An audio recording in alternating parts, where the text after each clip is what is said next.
सभी व्यूअर्स को मेरा नमस्कार। मैं Monika, assistant professor ABST, doctor Bhimrao Ambedkar government college Sriganganagar.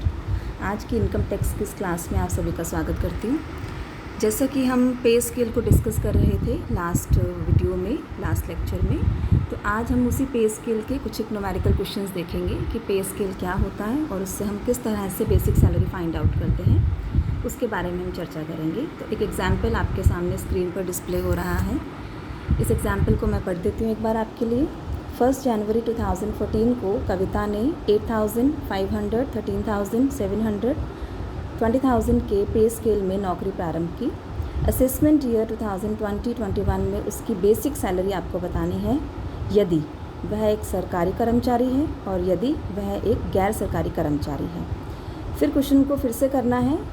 Second time आपसे कहा जा रहा है यदि उसके एम्प्लॉयर ने उसे प्रारंभ में ही 3 वेतन वृद्धि प्रदान की हो तो उत्तर पर क्या प्रभाव पड़ेगा।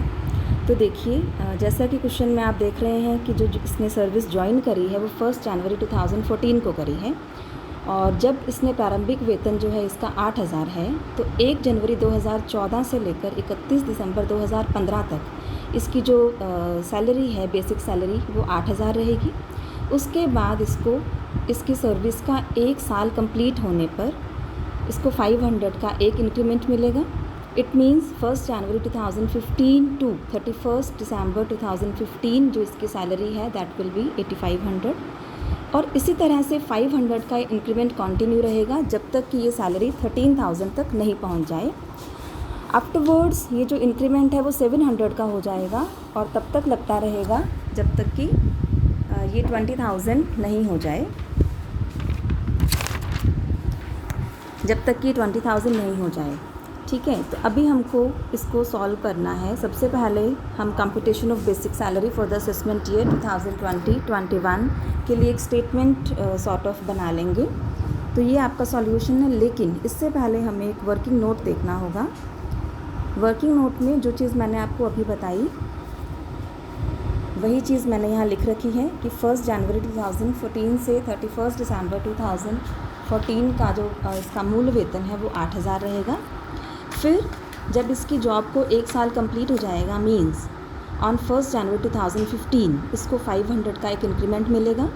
इस पूरे साल के लिए मींस 2015 के लिए इसकी जो सैलरी है वो 8,500 रहेगी। Then 1 January 2016 to 31 December 2016 again an increment of 500, then its salary, her salary will be 9,000. Likewise, from 1 January 2017 to 31st December 2017, it will be 9,500. Likewise for the next year, and at last 1 January 2020 to 31st December 2020, it will be 11,000. 500 आप हर साल बढ़ाते जा रहे हैं और ये 500 का increment कब तक लगना था इसको?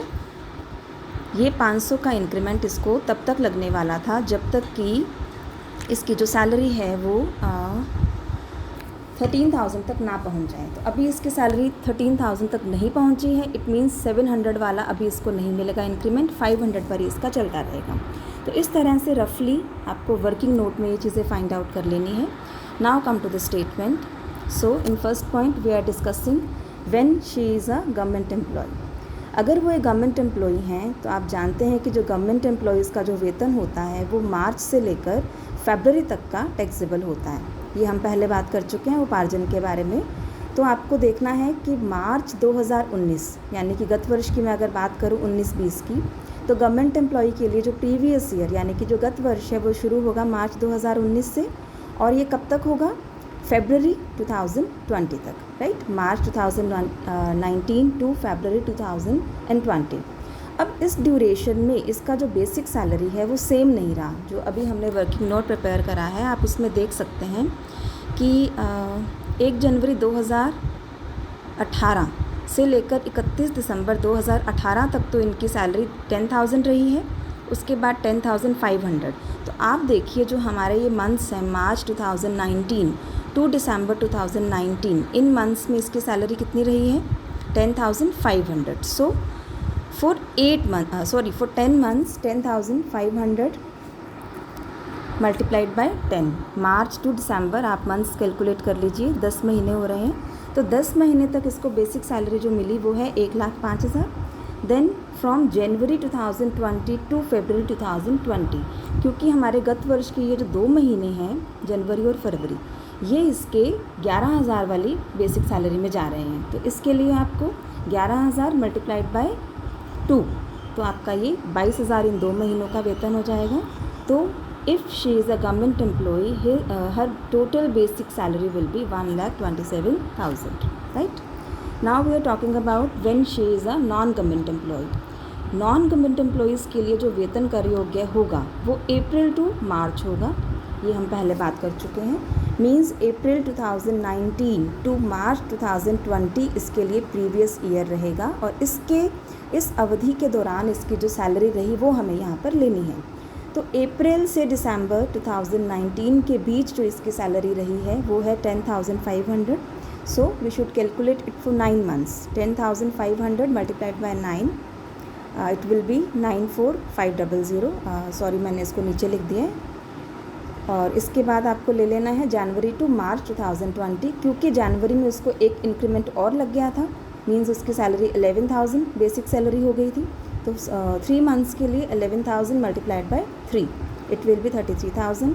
So if she is a non government employee, her total basic salary will B 1,27,500। तो ये आपका पहला पॉइंट था जब उसे एडवांस में कोई इंक्रीमेंट नहीं दिया गया। क्वेश्चन का सेकंड पार्ट आपसे कह रहा है, if employer provided her 3 increments in advance. कई बार ऐसा होता है कि जो नियोक्ता होता है वो अपने एम्प्लॉय को कुछ एक इंक्रीमेंट्स एडवांस में भी दे देता है। तो यहाँ पर 3 इंक्रीमेंट का मतलब है, पहला इंक्रीमेंट 500 का है, 500 मल्टीप्लाइड बाय 3, उसको जो उसकी जॉब की स्टार्टिंग पर पहली सैलरी जो मिलेगी बेसिक सैलरी, वो 1,500 ऐड होके मिलेगी। आप इसका वर्किंग नोट देखिए, इससे आपको और क्लियर हो जाएगा। 1 जनवरी 2014 से 31 दिसंबर 2014 for the first year of his service she will get 8,000 plus 1,500 for 3 advance increments, right. तो 9,500। देन हर साल इसको 500 का इंक्रीमेंट मिलेगा अप टू 13,000, ये आपको पहले बता दिया मैंने अभी। तो इसके हिसाब से आपके सामने स्क्रीन पे आप देख सकते हैं, हर साल में 500 का इंक्रीमेंट लगाते हुए लास्ट 2 ईयर्स हमारे काम के हैं, क्योंकि जो हमारा प्रीवियस ईयर है वो हमारा स्टार्ट हो रहा है 1 अप्रैल 2019 से, जो कि सेकेंड लास्ट ईयर के अंदर हमारा आ रहा है। तो 1 जनवरी 2019 से लेकर 31 दिसंबर 2019 के बीच इसकी जो बेसिक सैलरी है वो 12,000 है, और अगले साल 1 जनवरी 2020 से लेकर 31 दिसंबर 2020 for the whole year her salary was 12,500, right. इसके अकॉर्डिंग आपको फिर से स्टेटमेंट बनानी है, computation of basic salary for the assessment year 2020 and 21। If she is a government employee, if she is a government employee, again we are taking in account her salary from March 2019 to February 2020। इस duration के अंदर 2 तरह की salaries इसकी आ रही हैं। मार्च से दिसंबर तक 12,000 for 10 months 1,20,000। Then from January 2020 to February 2020 it will be 12,500 multiplied by 2, 25,000। so total basic salary for the assessment year 2020-21 will be 1,45,000। now if she is a non-government employee, then उसके लिए हमको लेना है अप्रैल टू मार्च 2020। तो अप्रैल से दिसंबर तक तो इसकी सैलरी 12,000 रही है, 12,000 9 महीने के लिए, और इसके बाद जनवरी से मार्च 2020 के बीच इसकी सैलरी 12,500 रही है for 3 months, right.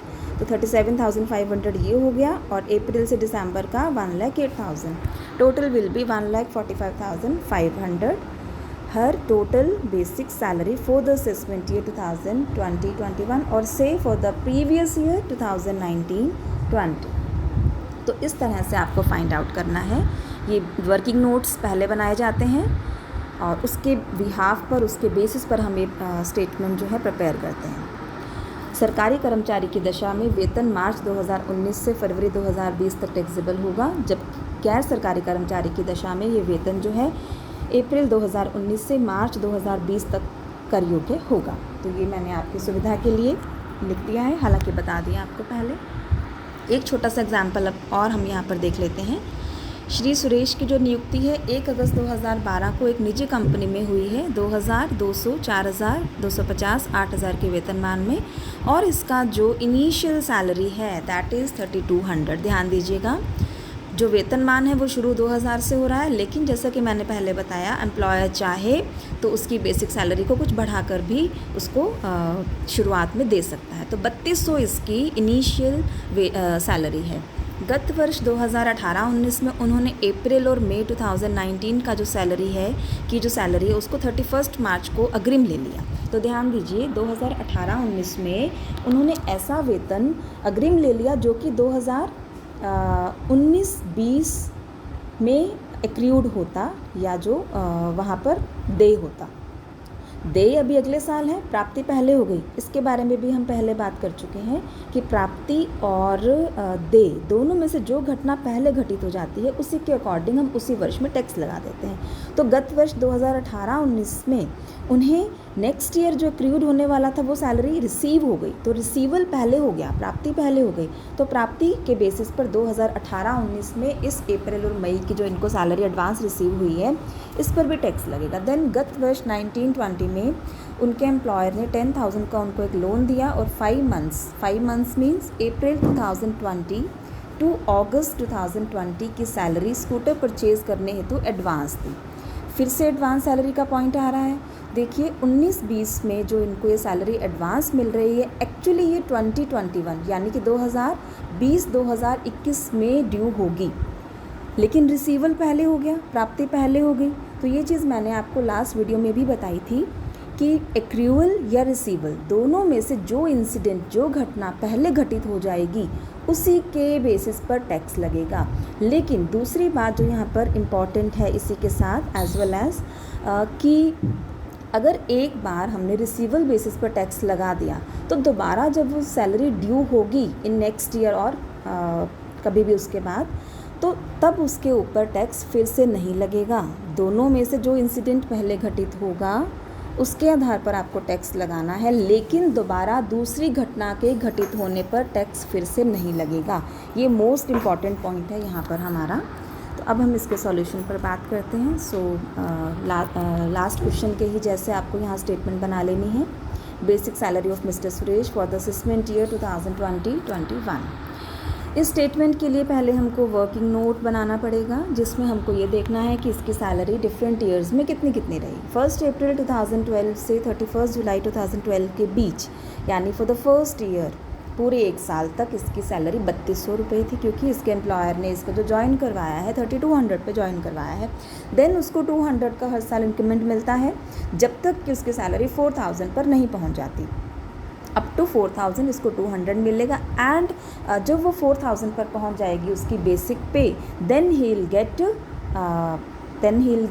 an increment of rupees 250. So for the first year he will get 3200. For the second year means 1st August 2013 to 31st July 2013, 200 का इंक्रीमेंट, देन अगेन 200 का, then again, and then 1st August 2016 to 31st July 2017 के बीच उसकी जो salary है वो 4000 रही।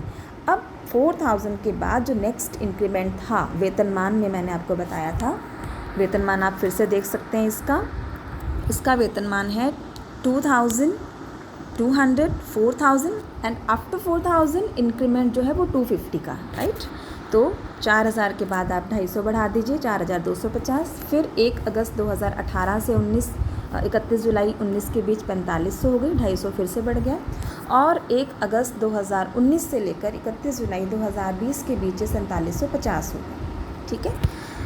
तो इसके हिसाब से हमको ये स्टेटमेंट प्रिपेयर करनी है। सबसे पहले देखिए असेसमेंट ईयर 2021 है और ये एक निजी कर्मचारी है। निजी कर्मचारी के लिए हमको अप्रैल से लेकर के मार्च 2020, राइट, 2020 तक का हमको यहाँ पर वेतन इसका लेना है। लेकिन अप्रैल और मई, एक मिनट, यहाँ जो हमको जो सैलरी लेनी है इसकी वो लेनी है अप्रैल 2019 से लेकर के जो हमारा प्रीवियस ईयर है, अप्रैल 2019 से लेकर के 31 मार्च 2020 तक, ठीक। ठीक है। तो अप्रैल 2019 और मई 2019 इन दोनों महीनों की तनख्वाह इसने उससे पिछले साल में ही प्राप्त कर ली, जिस पर प्राप्ति के आधार पर पहले टैक्स लग चुका। तो अब एक्रूड, हालांकि ये इस वर्ष में हो रही है, गत वर्ष 19-20 में, तो दोबारा इसके ऊपर टैक्स नहीं लगेगा, राइट। तो इन 2 महीनों को छोड़ दीजिए। जून 2019 से लेकर हमको 31 मार्च 2020 तक की सैलरी हमको यहाँ पर लेनी है, लेकिन इन दोनों इस पूरे समय में इसका मूल वेतन एक सा नहीं रहा, क्योंकि 1 अगस्त को इसके इंक्रीमेंट लग जाता है। तो जून और जुलाई 2019 में तो इसकी तनख्वाह, जो मूल तनख्वाह, मूल वेतन है, वो 4500 रहा। ये आप देख सकते हैं नीचे, इसीलिए हमें वर्किंग नोट प्रिपेयर करते हैं। तो 4500 गुना 2, 9000। देन अगस्त 2019 से लेकर मार्च 2020 के लिए हमको ईयर लेना पड़ेगा, 1 अगस्त 2019 से 31 जुलाई 2020। इस ड्यूरेशन में इसकी सैलरी रही है 4750। तो 8 महीने के लिए 4750 गुना 8, 38,000। फिर से रिपीट कर देती हूँ, 2 महीने क्यों इंक्लूड नहीं करा अप्रैल में, क्योंकि उसको हमने उससे पिछले गत वर्ष में प्राप्त करा, जिस पर प्राप्ति के आधार पर पहले टैक्स लग गया होगा। अभी एक्रूअल बेसिस पर दोबारा नहीं लगेगा असेसमेंट ईयर 20-21 में। तो 2 महीने की आएगी नहीं, अगले 2 महीने 4500 थी और अगले 8 महीने 4750। तो 9000 और 38,000 तो ये हो गई। फिर हम एडवांस सैलरी की बात करते हैं कि 31 मार्च 2020 को मिस्टर सुरेश को 5 महीने की सैलरी एडवांस में मिली है। 5 महीने मतलब अप्रैल, मई, जून, जुलाई और अगस्त 2020। इन 5 महीनों की सैलरी हमको मिल गई है गत वर्ष 2019-20 के अंदर, जबकि अभी ये 20-21 में देय होती, अभी देय नहीं हुई, पहले ही अग्रिम रूप से प्राप्त हो गई है। तो जैसा हम बात कर चुके हैं, अग्रिम प्राप्त होने पर प्राप्ति पहले हो गई, जबकि देय बाद में होगा, लेकिन जो घटना पहले घटित हो गई उसके आधार पर टैक्स लगा देंगे, प्राप्ति पहले हो गई। तो 5 महीने की तनख्वाह हमको पहले प्राप्त हो गई, कितनी? अप्रैल से जुलाई। फिर से वही प्रॉब्लम है यहाँ पर कि अप्रैल से अगस्त इन 5 महीने में सैलरी एक समान नहीं है। तो अप्रैल से जुलाई में तो इसके 4750 है, 4750 गुना 4, 4 महीने 19,000। और उसके बाद 1 अगस्त से फिर 250 रुपये और बढ़ जाएंगे। तो अगस्त 2020 में जो इसकी सैलरी है वो 4750 प्लस 250, 5000 होगी। तो 1 महीने की 5000, तो टोटल हो गया 24,000। तो टोटल इनका 9000, 38,000 और 24,000 का जो टोटल है वो होगा 71,000। तो ये आपके पास आ गई इसकी total basic salary of mister Suresh for the assessment year 2020-21, right. तो बहुत ही सिंपल है। रूल्स अगर आप अच्छे से पढ़ लेते हैं, समझ लेते हैं, तो उसके बाद इन स्टेटमेंट्स को या न्यूमेरिकल क्वेश्चंस को करने में कहीं कोई प्रॉब्लम नहीं आती है। तो वेतनमान से संबंधित आज हमने 2 क्वेश्चंस देखे। तो आज के लिए, अभी के लिए इतना ही। Thank you so much.